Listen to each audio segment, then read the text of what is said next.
Hi, and welcome to my channel. For those that are new to me, I am Dr. Nicolya, and I'm super excited that you've joined me this afternoon, morning, or evening, wherever you're at, and whatever time it may be. I'm just excited that you're here. So I wanted to come and share a brief story about something that my daughter was kind of going through. So about 4 weeks ago, she started first grade, and so the first week was wonderful. She was having a great time. She was coming home telling me new things she learned. And then the second week it kicked in and she started complaining, and she'd come home daily just frustrated or sometimes even in tears. And so when we finally sat down to talk about it, I asked her, like, what's going on? Like, why are you so upset? And she shared with me that she didn't like first grade. And when we got to the bottom of it, she missed her kindergarten teacher, who was awesome. She also missed the friends that she had all in her kindergarten class, and the recess changed. In kindergarten, she had 2 recesses. Now she only has 1 in first grade. So here she is. She has no time for fun. She's not seeing the friends that she had, and she misses the familiarity of the teacher that she had in kindergarten. And so we talked about how first grade is an opportunity to really grow, to really expand, to really learn new things. And maybe you don't have as much time for play, but that's because your brain is growing and you need to take in more information. And as I was explaining this to her, I knew immediately, I was like, I got to share this with somebody. It really just reminded me of us as adults. How many times does change come in our life and really just knock us on our butt, right? We have these hurdles in life where we feel like we're going smooth and we're running through life all happy. And then there's this road bump or this hurdle. And we just feel like it shakes us up, and we almost feel like bitter or angry or resentful. And although we might not throw a tantrum like my 6-year-old, we're throwing internal tantrums. We're crying, we're giving pushback to the change. We're not willing to accept it. Maybe we're not embracing or trying the new things that go with the change. Think about it. Think about, like, maybe you've been in the same company for 10 years and then you have a new CEO that takes over and comes in and changes everything. Or maybe you've been a parent for a really long time and your kids are moving out and now you're an empty nester. Or maybe you've been married and now or married or in a relationship and now you're going through a breakup or a divorce and everything's just changing. And instead of really trying to understand the change and truly accepting that change happens, we get angry and we get bitter and we get resentful. And so, the first week it seems like really fun and you're okay with it, but then after some time, when it starts to push you out of your comfort zone, you're like, oh, this is not what I expected. And I just want to challenge the myth that a comfort zone is comfortable. A lot of people think a comfort zone is comfortable. It's really not. No success happens there. No growth happens there. The truth about comfort zones is they're just familiar. They're just what our body associates with comfort because it's truly something that we can relate to because it's familiar to us. And so comfort zones aren't any good. And so that is why I believe that change happens so much. And change is one of those things that just continuously happens. The only thing constant in the world is change. And that's a little bit of an oxymoron because change isn't constant. But that's the one consistent that we know can happen. You may go through change today, get through it, and then you have another change a year down the road, 5 years down the road, a month down the road. Change can happen at any point. And I think that if we go through life always being bitter or resentful towards change, we're missing a big chunk of what we're supposed to be learning or taught. And so I want to really talk about what are the ways that we can go through change and allow it not to break us. Because change doesn't have to always equal chaos. Transition doesn't always have to equal trauma or anything like that. But a lot of times that's how we internalize it, and our lives continue like that. We allow a transition to happen in our life, we get traumatized by it, and then we stay stagnant or stuck. And that's no good to any of us. And so I just want to go over 3 really quick strategies when you're going through a change, much like my daughter, and you're trying to reframe your thoughts around it, and you're trying to reframe the way that you respond to it because you know what you're doing isn't probably working for you. So the first step you want to do is you want to acknowledge your fears and then take action around those fears. So acknowledge those feelings that are coming in. Is it feelings of uncertainty? Is it feelings of insecurity? Is it feelings of being scared? Is it feelings of being overwhelmed? Sadness, anger? All of those feelings are very valid. And the thing that people misunderstand is that they think that feelings are bad, like anger or sadness are bad. It's not anger or sadness is bad. It's what we do with those feelings. So if you get angry and you write down your anger, if you get angry and you listen to music or exercise to feel those endorphins so you start to feel better, right? That's fine. If you get angry and you decide that you're going to go flatten your boss's tires, that's probably not the best way to handle anger. And so feelings alone aren't bad, but being able to really process through them is going to be really important. So the best way to process through those feelings is to just sit and ask yourself, like, don't turn on the TV, don't turn on the radio, don't talk to your friends, don't listen to a podcast, don't even listen to this video, but just sit and ask yourself, like, what is it that I'm feeling and why am I feeling this?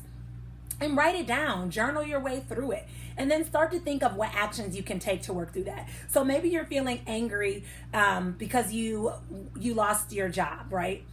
That's understandable. Your whole household depends on that. You know, maybe you're the sole provider and that it puts a lot of weight on you.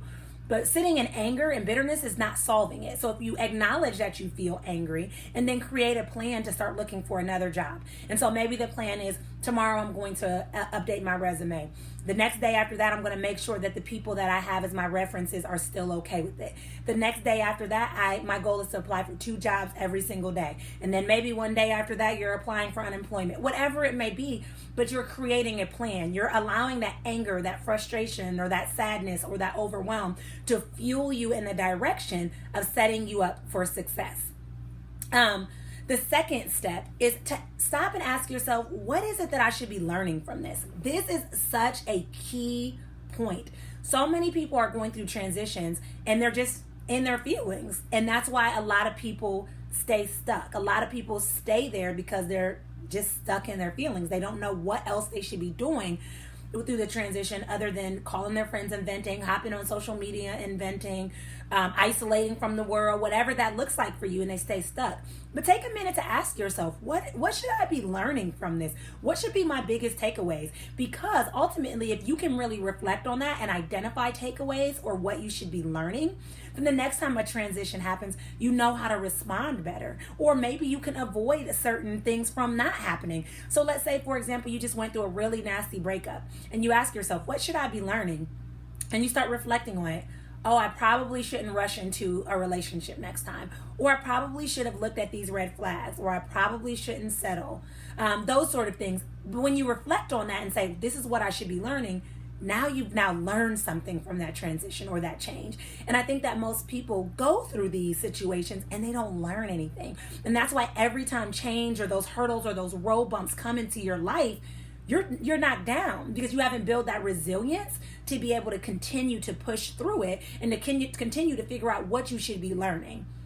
I am such a big advocate for personal development. And I honestly, what should I be learning is something I ask through a lot of things. When I have bad days, I ask myself, what should I be learning from today? What should I be focused on for today?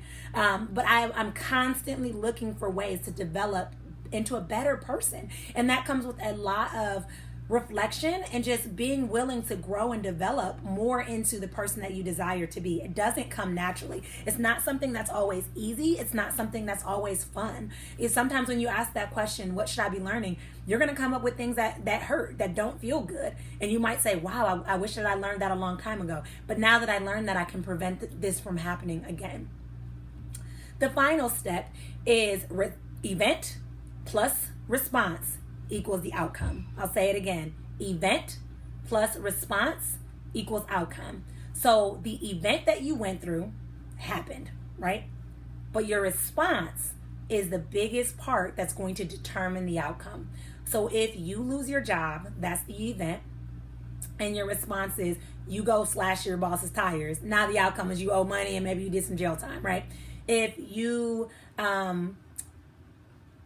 if your children move out of the house, that's the event. And then if you stalk them and move with them, now you kind of lost your identity in your life. And the outcome is that you're angry and bitter that you moved away.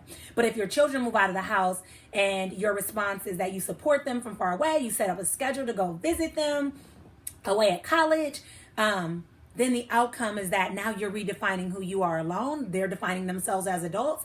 And the outcome is positive, right? Or if you decide that you're going to, that you lost your job and you're going to diligently look for another job, Now the outcome is you probably have a new job or new opportunities. And so a lot of people miss that. They blame the event and they let that event control their response. And the truth is, our response comes from us. We are in control of our decisions. We are responsible for our actions, and we are even responsible for our thoughts. One of the things that I talk to my clients about a lot is paradigm shifts. So just changing our perspective a lot of times. So that goes back to seeing the glass half empty or seeing the glass half full, and really turning situations around to make them work in your favor, to look at them with an optimistic lens. So instead of being bitter about your job, losing your job, maybe that's opening doors for you to spend more time dedicated to your business. Instead of being saddened by your kids moving away to college, maybe that's an opportunity for them to develop as an adult and you to find new hobbies to really dig yourself into. Instead of being angry and bitter about a divorce, maybe it's an opportunity for you to redefine yourself because you lost yourself in that marriage or that relationship. And so you really have to understand that you are ultimately in control of your response. And if you can control your response, you ultimately can control the outcome. We can't always control what events change our life or come up and cause these transitions in our life, but we can always control our response to it, which in turn will always control the outcome. So thank you so much for listening. Just to kind of run through the steps again, just so that you understand. The first step again is to acknowledge your fears and to identify or develop an action plan. The second step is to ask yourself, what is it that I should be learning through this experience? And the third step is the event plus your response equals the outcome. So take time to really consider walking through these steps as you go through these changes. And again, remember, I told you early on that change is the only thing that's constant in life. In fact, I just did a Google search for women in transition, and there was like 94,000 hits. And I don't find that to be a coincidence. I firmly believe that it's because that's the number, that's representation or representative of how many people are going through life transitions and looking for support to get through it. And so just remember, as you're going through these various circumstances or situations, that you're also not alone in what you're experiencing. So thank you so much for watching. Talk to you guys soon. And as always, continue with clarity. Bye, guys.